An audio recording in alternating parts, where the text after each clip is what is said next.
Trump has really transformed the Republican Party out of all recognition. I mean, I say this as somebody who was a lifelong Republican until the day after the last election. When Mexico sends its people, they're not sending their best. They're bringing drugs, they're bringing crime, they're rapists. What do you have to lose? You're living in poverty, your schools are no good, you have no jobs. His racism, his nativism, his conspiracy mongering, his vendetta against science, all these tendencies are now what defines the Republican Party in a way did not prior to Trump's election.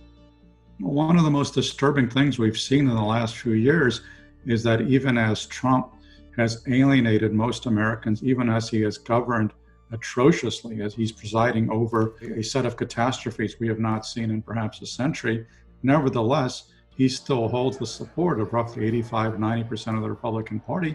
And a lot of the base, they're not holding their nose. They love the guy. He is exactly what they've always wanted.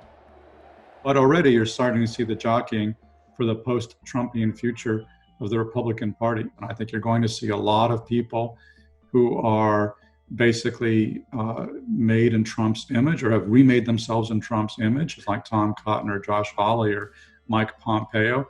You're going to see some others who are somewhat more moderate, like Nikki Haley. But I think the greatest contrast is between really two of the extremes in the Republican Party. On the one hand, you have Larry Hogan, the moderate governor of Maryland, somebody who is pro-gun control, pro-choice on abortion, who took the coronavirus seriously, who's a real fiscal moderate, and just a very sane, sober, centrist kind of guy.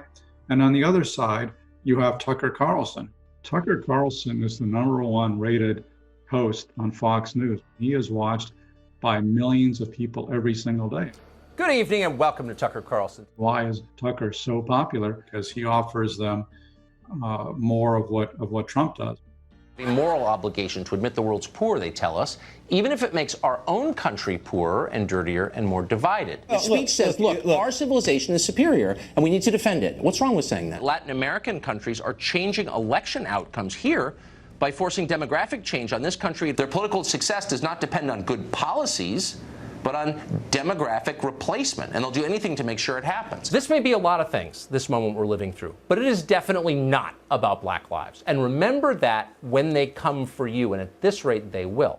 The reality is a substantial portion of the Republican base, they love that. They really go for that. That's what they wanted all along. They've never been happy with candidates like Mitt Romney, John McCain, George W. Bush, who seemed like, very tapioca kind of moderate, responsible Republicans.